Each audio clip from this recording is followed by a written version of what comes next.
حامد خان صاحب، جناب عابد زبیری صاحب، تمام انتہائی قابل احترام ہماری قیادت جنہوں نے ہمیشہ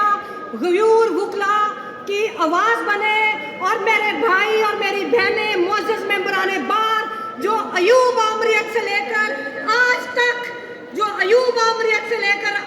تک اس فسطائیت کے خلاف لڑتے رہے، اس جبر کے خلاف لڑتے رہے، ان وردیوں کے خلاف لڑتے رہے جو پاکستان کے اوپر غیر آئینی اور غیر قانونی طور پہ مسلط رہی۔ یہ جو ایک آئینی پیکج کی بات ہو رہی ہے، یہ علیحدہ بات ہے، کہ یہ کوئی کانسٹیٹیوئنٹ اسمبلی نہیں کہ جو یہ آئین کے بیسک سٹرکچر کے اوپر بات کرے یا اس کو تبدیل کرنے کی بات کرے۔ ہم تو یہ کہتے ہیں کہ یہ جو پارلیمان ہے یہ بوٹوں کی مدد سے وجود میں آئی، اور اس کی کوئی لیجیٹیمیسی نہیں کہ یہ کسی قسم کی کوئی قانون سازی بھی کرے۔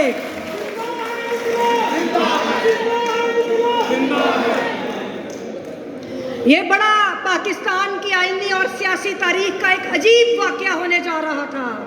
کہ جب راتوں رات حکومتی وزراء اور اسٹیبلشمنٹ کے کرندے ایک سرکس لگایا ہوا تھا، کوئی بھاگ دوڑ کر رہے تھے اور ان کے ہاتھ میں کسی قسم کا کوئی مسودہ نہیں تھا۔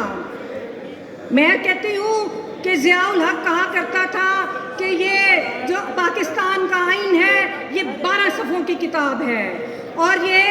جو اس کی باقیات ہیں وہ واقعی اس کو 12 صفحوں کی کتاب بنانے جا رہے تھے۔ انہوں نے جوڈیشری کے اوپر شب خون مارنے کے لیے، انہوں نے سپریم کورٹ کو میجسٹیریل کورٹ بنانے کے لیے یہ ساری ترامیم جو تھی وہ کرنے لگے تھے۔ لیکن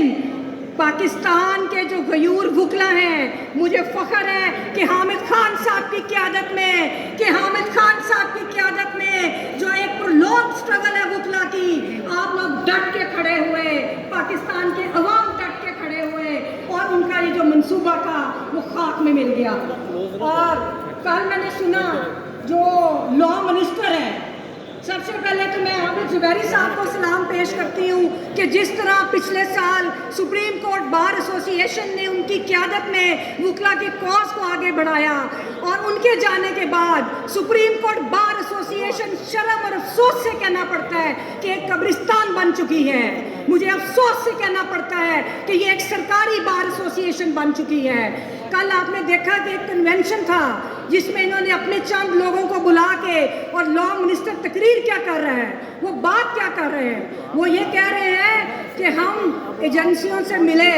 ہم لوگ ان قوتوں سے ملے اور انہوں نے ہمیں کنفرنٹ کیا۔ کیا مجال ہے کہ آپ کے ملازمین جو کہ پاکستان کے آئین کے ماتحت، جو وزیر اعظم اور منتخب حکومتوں کے ماتحت ہیں، وہ ان کو کنفرنٹ کرتے ہیں اور انہیں کہتے ہیں کہ آپ کی عدالتیں صحیح کام نہیں کر رہی؟ تو وزیر قانون نے ان سے یہ کیوں نہیں پوچھا؟ جب انہوں نے کہا کہ آپ کی عدالتیں دہشت گردوں کو چھوڑتی ہیں، تو ان کو سوال کرنا چاہیے تھا کہ اے پی ایس کے شہداء، ان کے جو قاتل تھے وہ آپ کی حراست سے فرار ہوئے تھے، اس کا جواب دو۔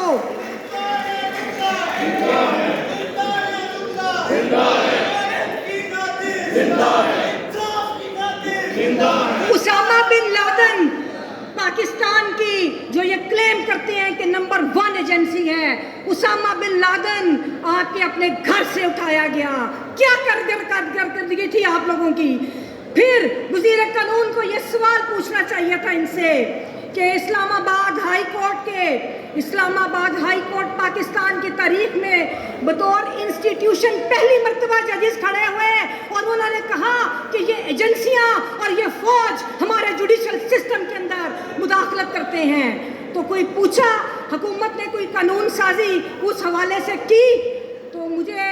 بڑے افسوس کے ساتھ یہ کہنا پڑتا ہے کہ جس طرح یہ جمہوریت کو پامال کر رہے ہیں، ہمارے وکلا نہ اس کو قبول کبھی کیا ہے نہ کریں گے۔ ہم نے مشرف آمریت سے لڑ کے ایل ایف او کی جو امینڈمنٹس تھی جس میں ججز کی جو ریٹائرمنٹ ایج کو بدلا گیا، ہم نے اس کے خلاف مقابلہ کیا، اور ہم آج بھی کریں گے۔ آخر میں لاہور ہائی کورٹ بار کے صدر اسد منظور بٹ صاحب اور نائب صدر سردار گہلن صاحب کو شکریہ بھی کہتی ہوں کہ انہوں نے وکلا کو مایوس نہیں کیا اور آج ایک نئی وکلا تحریک کا آغاز کیا. ان کے لیے تالیاں. اور بات آخر میں ایک گزارش کروں گی کہ آج ہر صورت ہمیں باہر نکلنا ہے. آج ہم ریلی کی صورت میں ان ایوانوں کو بتا دیں گے کہ کوئی راتوں رات ڈکٹیٹرز والی امینڈمنٹ کو ہم تسلیم نہیں کریں گے.